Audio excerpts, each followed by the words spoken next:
अरे माझ्या राजांचं हाल हाल केलं त्या औरंग्यानं, अरे नख उपसली, पण माझ्या राजानं धर्म नाही सोडला.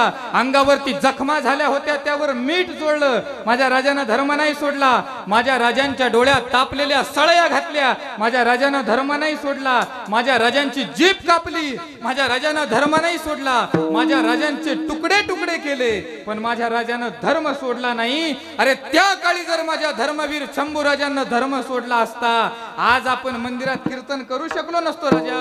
अरे आज आपण कीर्तन करतो, हे उपकार छत्रपती शिवाजी महाराजांनी धर्मवीर शंभूराजांचे. देश धर्म पर मिटने वाला शेर सिवा का छावा था, महापराक्रमी परम प्रतापी एक ही शंभू राजा था. मातृभूमि के चरण कमल पर जीवन पुष्प चढ़ाया था, हे दुनिया में दूजा कोई जैसा शंभू राजा था.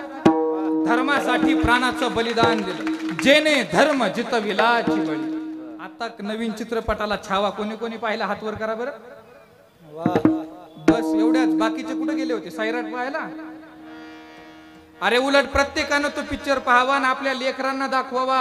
अरे आपण आज सुखाचा श्वास घेतो, याचं कारण त्यांनी त्यावेळी रक्त सांडलेलं आहे. किती सहन केलं, आपल्याला बोटाला थोडंसं कापलं तर आपल्या वेदना आपल्याला सहन होत नाही. माझ्या राजानं 40 दिवस वेदना सहन केल्या, किती हाल अपेष्टा सहन केल्या. कोणाकरता?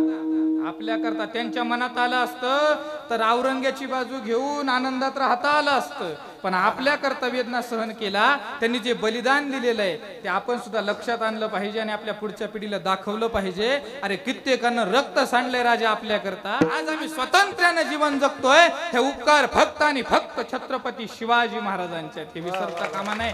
कधी कधी आपण मनाला प्रश्न विचारला पाहिजे, राजांनी त्या काळी आपलं रक्त सांडलं, मनगटाच्या जीवावरती त्या ठिकाणी स्वराज्य निर्माण केलं. आज आपण ते स्वराज्य निर्मितीमुळे सुखाचा श्वास आपण या महाराष्ट्रामध्ये घेतोय.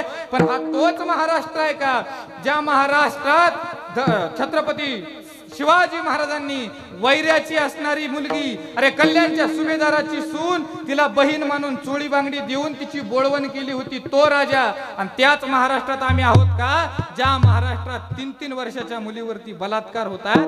कधी कधी मनाला प्रश्न केला पाहिजे. अरे 8वा प्रकरण बीड जिल्ह्यातील मस्साजोग गावच्या सरपंचांचं, त्यांच्या अंगावरती अशी जागा शिल्लक नव्हती की जिथं वार केलेला नाही. अरे अंगावरती उड्या मारून बरगड्या मोडून त्यांचा मृत्यू झाला. मेल्याच्या नंतर लायटरनं डोळे फोडले. एवढी क्रूर हत्या केली. कधीतरी विचार केला पाहिजे की धर्मवीर शंभूराजांना याच्याच करता बलिदान दिलं होतं का आम्ही असं वागलं पाहिजे? आज त्यांना स्वर्गात लाज नाही वाटली पाहिजे की आम्ही या महाराष्ट्राकरता रक्त सांडलं आणि आज हा महाराष्ट्र असा वागतोय? उलट आपल्याकडे पाहून त्यांना स्वाभिमान वाटला पाहिजे.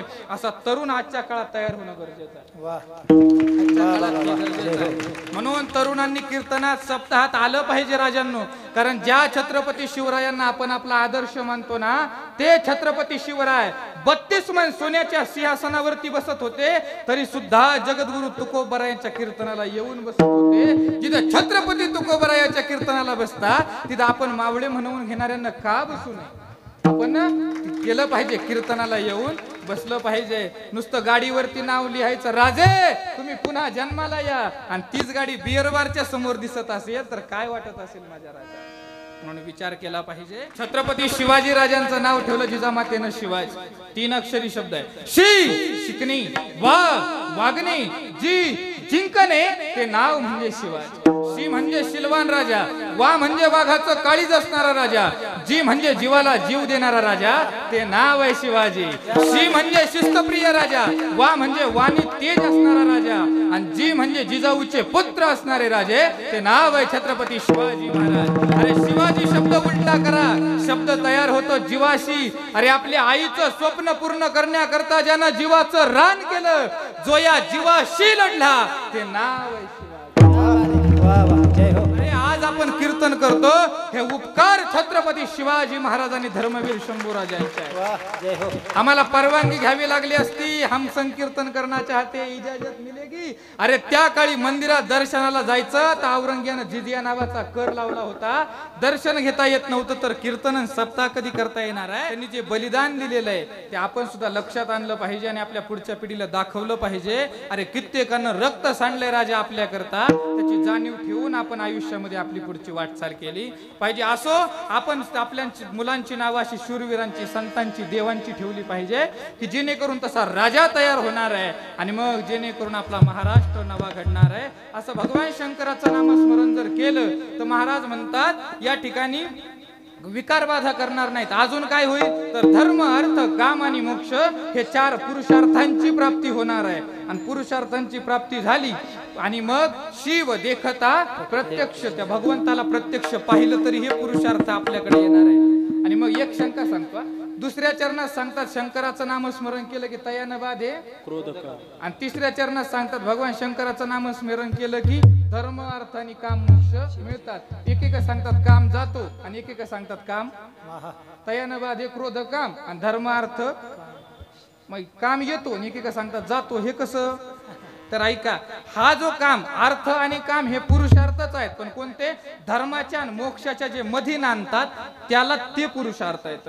म्हणून काम असला पाहिजे. विकार वाईट नाहीत, विकार हे चांगलेच आहेत, त्यांचा आम्ही अतिरेक करतो ते वाईट आहे. नाहीतर समर्थ सांगतात अति कोपता कार्य जाते लयाला, अति नम्रता पात्र होते भीतीला, अति कार्य ते कोणतेही नसावे आणि प्रमाणामध्ये सर्व काही असावे. अतिरेक कोणत्याचा नसावा म्हणून कामही पाहिजे. काम असावा ईश्वर भजनी, क्रोध असावा इंद्रिय दमनी, लोभ असावा गुरुप्रसाद ग्रहणी, मोह पुत्राचा बाधक. हे विकार पाहिजेत, हे वाईट नाही, त्यांचा अतिरेक वाईट आहे. तो साधन म्हणला नाद बाबा मला बाकीचं सांगत बसले, मी ज्याच्या करता आलो ते सांगा, मला काळाचं भय. मनात बाबा म्हणता सांगितलं एका जनार्दनी शिव आणि निवारी कळी काळाचे देव. म्हणून त्या भगवान शंकराचं नामस्मरण करा. वाचे वदता शिव नाम आणि तयान बाधे क्रोध काम. विठोबा